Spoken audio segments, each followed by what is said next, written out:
Olá! Hoje a gente mergulha num capítulo assim bem tenso da Bíblia, Êxodo 32.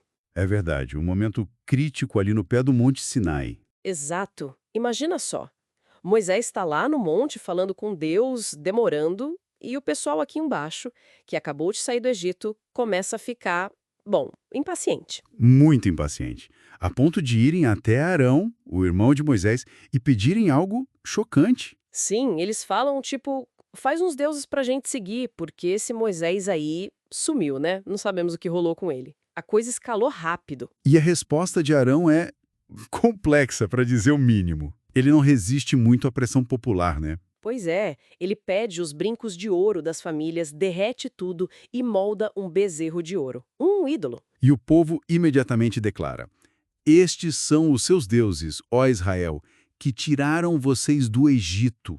Impressionante a rapidez com que reescrevem a própria libertação. E não para aí. Arão ainda constrói um altar na frente do bezerro e anuncia uma festa ao Senhor para o dia seguinte. É uma mistura, assim, muito estranha. Extremamente perigosa, né?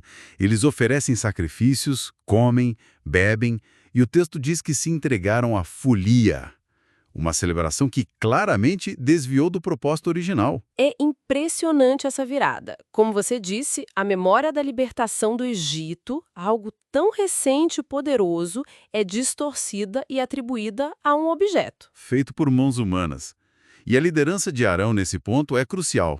Ele vacila, cede à pressão e basicamente facilita essa ruptura com o mandamento que já estava implícito, né? De não ter outros deuses. Enquanto essa festa rolava embaixo, lá no monte, a conversa era bem diferente. Deus avisa Moisés sobre o que está acontecendo. Sim, e Deus usa palavras fortes. Diz que o povo se corrompeu, chama eles de povo de dura cerviz. Obstinado, teimoso, né? E a fúria divina é descrita de forma muito intensa. Deus chega a ameaçar destruir todo mundo e começar uma nova nação só com Moisés. É um momento de tensão máxima. Mas aí entra a figura de Moisés como intercessor.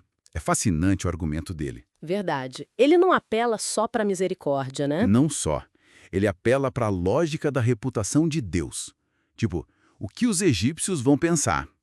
E, mais importante ainda, ele lembra Deus das promessas feitas aos patriarcas, Abraão, Isaque, Israel. Ele está apelando para a consistência do caráter de Deus, para as alianças que ele mesmo fez. Exatamente. E funciona. Deus se arrepende, ou seja, ele decide não trazer o desastre que tinha anunciado. Ufa! Mas a crise não acabou. Moisés desce do monte, carregando as duas tábuas da aliança, escritas pelo próprio dedo de Deus. E quando ele se aproxima e ouve o barulho e aí vê o bezerro e a dança, a reação dele é imediata e forte. Nossa, muito forte. A fúria de Moisés se acende. E ele faz algo drástico. Atira as tábuas no chão, ao pé do monte, e quebra elas. Um ato simbólico poderoso, né? Reflete diretamente a quebra da aliança pelo povo. Se o pacto foi quebrado por eles, as tábuas que representam esse pacto também são quebradas. É a materialização da ruptura. E ele não para por aí. Ele pega o bezerro de ouro, queima, moe até virar pó, espalha na água e faz o povo beber. Uma humilhação profunda. É como forçá-los a engolir literalmente a nulidade e a vergonha do ídolo que eles criaram. Mostra o quão vazio era aquilo. E quando ele confronta Arão, a desculpa de Arão é quase inacreditável. Pois é. Arão tenta se esquivar, né? Diz algo como: eles me deram ouro, eu joguei no fogo e saiu este bezerro. Quase como se o bezerro tivesse surgido por conta própria. Uma tentativa bem fraca de fugir da responsabilidade. Do lado, Moisés toma outra atitude radical. Ele se põe à entrada do acampamento e grita: "Quem é pelo Senhor, junte-se a mim." E todos os levitas se juntam a ele. Sim, e aí vem uma ordem terrível dada por Deus através de Moisés. Os levitas deveriam passar pelo acampamento e matar os que lideraram a rebelião.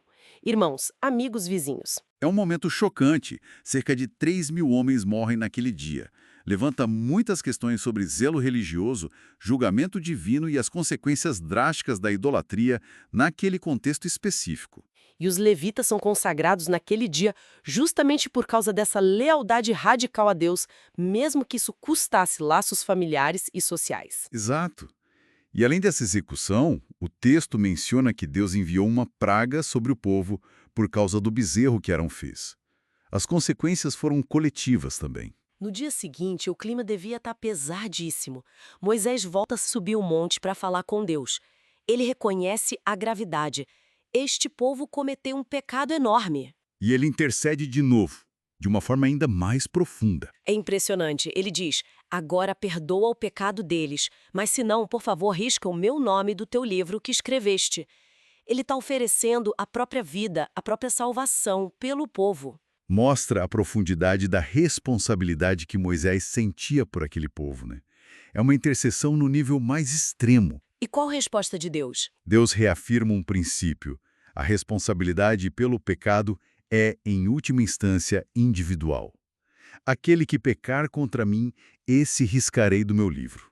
Mas, Ele não abandona o povo. certo, a jornada continua, mas com uma ressalva. Sim, Deus diz que vai enviar um anjo adiante deles, mas também avisa que no tempo certo, ele vai puni-los pelo pecado cometido. Fica uma sombra de julgamento futuro. Então, recapitulando esse capítulo intenso, temos libertação, aí um esquecimento muito rápido que leva à idolatria, desperta a ira divina, Exato. que é contida pela intercessão de Moisés, depois vem a ira humana, corretiva e violenta de Moisés, seguida por um julgamento severo, tanto humano quanto divino. E por fim, uma nova busca por perdão, com Moisés se oferecendo no lugar do povo. É um ciclo muito denso. Muito denso. E nos deixa pensando, né? Como a ausência percebida da liderança ou a sensação de ausência do divino pode testar a fé das pessoas de forma tão extrema. Verdade. E até que ponto a intercessão consegue mediar essa tensão entre a justiça, que exige consequências, e a misericórdia, que busca restaurar? Exatamente. Especialmente quando os atos já foram cometidos e as consequências já estão, de certa forma, em movimento. Fique essa reflexão sobre a fragilidade humana, a necessidade de liderança firme e a complexa relação entre o divino e a humanidade.